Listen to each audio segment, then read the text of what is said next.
दोस्तों, वृंदावन की नगरी अद्भुत है। जो एक बार इस धरती पर आ जाता है, इस धरती से स्पर्श जिसका हो जाता है, फिर उस धरती से यानी इस माटी से, इस रज से उसका लगाव हो जाता है, फिर वो इससे अलग नहीं हो पाता। वृंदावन की ही धरती पर ऐसे ही तपस्या और साधना में लीन एक संत के मैं दर्शन आपको कराऊंगा। सच्ची भक्ति क्या होती है उसके बारे में पूछूंगा। युवा है और घर परिवार सब कुछ छोड़कर भक्ति में लीन हो गए, तो महाराज जी से सच्ची भक्ति क्या है आज उसके बारे में बात करूंगा। तो वृंदावन की रज में आए हैं, तो रज लगने से, स्पर्श होने से परहेज नहीं होना चाहिए, क्योंकि यही रज, इसी माटी में कन्हैया लौटे, कन्हैया ने स्पर्श किया। हम सभी का सौभाग्य है कि हम सबको ये रज और माटी हमें स्पर्श करने को मिल रही है। महाराज जी के चरणों में बहुत बहुत प्रणाम। हम जय श्री राधे जी। महाराज जी, सच्ची भक्ति क्या है? सच्ची भक्ति है इंसानियत। जी। इंसानियत ही धर्म है जी। अगर इंसानियत को बिगाड़ देंगे जी, अधर्म बन जाएगा। धर्म उस टाइम आ जाएगा जब मैं खुद सत्य और नेक बने। बहुत किसी का यहाँ से किसी का भाव जब बोलिएगा तेज बोलिएगा, क्योंकि हवा से। अच्छा ठीक है जी। तो भक्ति जो है इंसानियत पे आते हैं। भक्ति इंसानियत ही और धर्म गीता इंसानियत ही है। यही हर व्यक्ति को सत्य रखना चाहिए। सत्य होना बहुत तकलीफ है। नए रास्ते पे चलना बहुत परेशानी में होता है। जेब में पैसा नहीं रहता है, भूख लगता है, कोई चोरी कर लेता है, लेकिन चोरी नहीं, मांग के खाना है। जी। नहीं मिले तो ऐसे भूखे सो जाओ। यही धर्म। बिना खाए, मैं नहीं खाया किसी को खिला दो, भूखा का किसी को खिला दो, वही धर्म है। जी। तो महाराज जी, घर परिवार क्यों छोड़ दिया? घर परिवार में छोड़ा तो घर परिवार में माँ भाई सभी कोई है, सभी शादीशुदा है, शादी कर लिया है, लेकिन उसका दूसरा टेंशन है। जब इतना पेट पालना है, पैसा भी ज़्यादा कमाना है, तो लोग धीरे धीरे बड़ा होते गया। मैं सोचते गया मेरा भाई है, माँ है, बहन है, सब कोई, मेरे को क्या है, मैं कमाया, अपना खर्चा चलाया, आनंद फुर्ती लेता था। जी। ऐसा टाइम आ गया कि इस टाइम में पैसों का कोई मांगने से नहीं देता है, उस टाइम रखना पड़ता है। पहले कमा के रखना चाहिए। जी। तो उस टाइम किसके पास मांगने जाएंगे? जी। तो ऐसा हो जाता है। कोई ऐसा भगवान जो है, हमारा भक्ति जो है, ये रास्ते पे ऐसी कोई अचानक नहीं आता है। जी। जब चारों तरफ कोई नहीं रहता है, शून्य हो जाता है, अकेला पड़ जाता है, तब भी वो गुरु का याद आता है, भगवान का याद आता है। जो कोई नहीं है वही है। जी। वही मेरा तो गुरु है। आपको लगा कि आपके परिवार में कोई नहीं है, तो आप सब कोई है मन से दूर। बाप माँ तो चाहे सब बेटा बेटी रहे, लेकिन माँ का मन में तो बेटा बेटी के लिए, उसका बच्चे के लिए तो प्यार रहेगा ही। प्यार रहेगा। लेकिन मैं मजबूर हो गया हूँ कि मेरा कोई नहीं, मेरा एक ही वही है। मैं मजबूर हो गया। तो ये कैसे भाव आया महाराज जी? भाव ये है कि मैं अकेला आया हूँ और जाएंगे भी अकेले। मेरा कोई नहीं है, माया एक माया ही है। जी।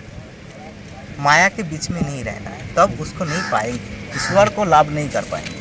अच्छा, भक्ति का भाव आया तो माया को छोड़कर जो है माया को छोड़ कर करना। अच्छा, माया में रहेंगे, फंसे रहेंगे तो भक्ति नहीं होगा। तो ये माया है क्या? माया है कि एक दूसरे के साथ चलना। जी। एक दूसरे का सहारा बनना, ही माया है। नहीं, ये क्यों? अगर मैंने आपकी मदद कर दी तो माया हो गई, एक दूसरे के साथ चलना माया हो गई। जीवन के प्रेम है, ये ब्लड कलेक्शन है, कोई मदद का कलेक्शन है। जी। यही माया है। और माया क्या है? और कुछ नहीं है। नहीं, माया जैसे हम लोग जान पाए हैं कि धन दौलत ऐश्वर्य, ये सब माया। धन दौलत से भी माया है। आपके पास बड़ा बंगला होगा, कार होगा, सोना गहना होगा, तब आपको उसमें माया होगा। अगर मर जाएंगे तो उसको क्या होगा, ऐसा सोचने पर हो जाएंगे। यही माया है, लेकिन वो नहीं है। नहीं है तो नहीं है तो है। महाराज जी, क्या नशा करते हैं?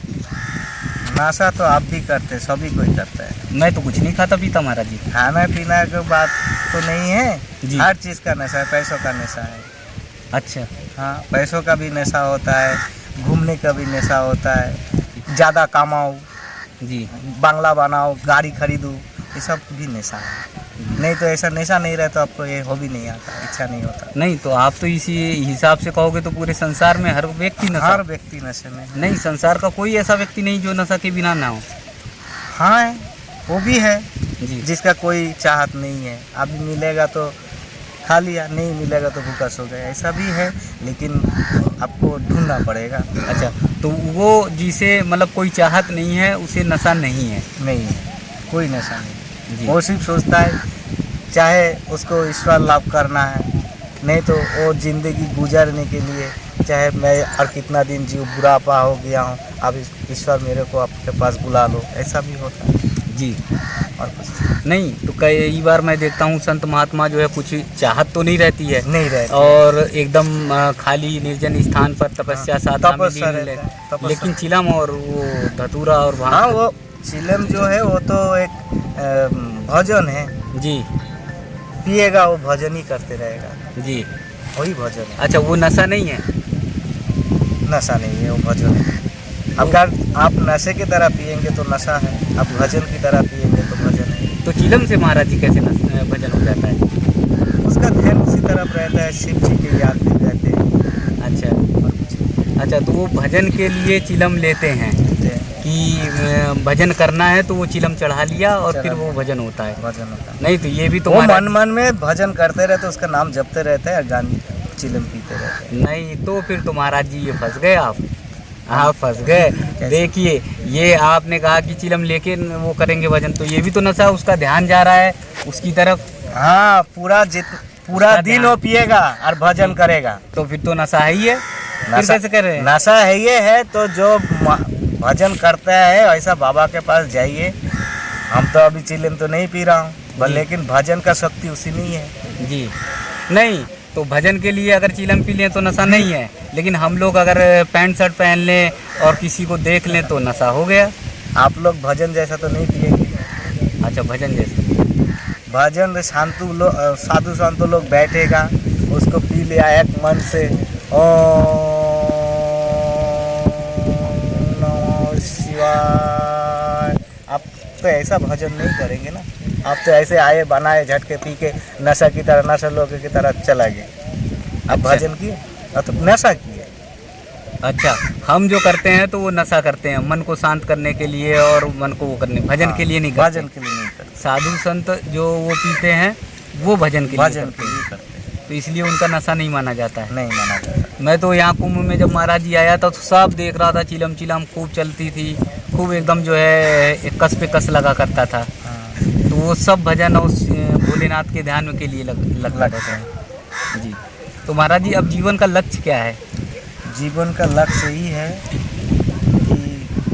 जीवन तो मेरा अभी इतना ही दूर है, ज़्यादा दूर गया नहीं है, लेकिन जीवन में ज्ञान मेरे को है प्राप्त किए हैं और भी ज़्यादा प्राप्त करनी है। ज्ञान प्राप्त करना, ये जीवन का लक्ष्य है। अब घर नहीं लौटना महाराज जी? अभी फिलहाल अभी लौटने का नहीं। ज़्यादा बस भाव आ गया है कि तपस्या त्याग और इसी में परिक्रमा में और वृंदावन की गलियों में जो है हाँ। यहीं पे रमना है। इधर ही शांति है, इधर ही शांति है। इधर ही शांति है। भजन उसका नाम जपते रहो। हाँ। नहीं तो महाराज जी शांति के चक्कर में पड़ते तो वो भी नशा है। शांति तो हाँ, ये भी है नशा है, ये भी शांति के अगर चक्कर में पड़ गए तो नशा है। ये भी नशा है। जी जी जी। तो शांति के चक्कर में पड़ना भी नशा है। हाँ हाँ। अच्छा, और केवल नशा वही नहीं है कि चिलम पी लिया और हाँ। भगवान भोलेनाथ का नाम हाँ, ले लिया, नाम ले भक्ति लिया, ले लिया, वो भी नहीं वो है। नशा नहीं है। नहीं है। उसे आप लोग नहीं मानते। नहीं। जी, चलिए आपकी बात मैं मान लिया क्योंकि आप जो है संत हैं तो थोड़ी थोड़ी बात आपकी मान ले रहा हूँ। ठीक है। तो दोस्तों, महाराज जी ये बता रहे हैं कि संसार का हर व्यक्ति जो है नशा करता है। कोई पहनने का करता है, तो कोई देखने का करता है, तो कोई धन दौलत गाड़ी बंगले के लिए नशा करता है। और इसीलिए महाराज जी आ गए हैं भक्ति के रंग में रंगने के लिए कि भक्ति करेंगे तो नशे से दूर रहेंगे, यानी दीन दुनिया से दूर रहेंगे। तो वृंदावन में भक्ति का भी एक नशा है कि ऐसा नशा चढ़ता है कि सब कुछ छोड़कर और सब भक्ति में रम जाते हैं। तो वृंदावन की माटी से, वृंदावन की धरती से मैं लगातार आप सबको महान संतों के दर्शन कराता रहूँगा।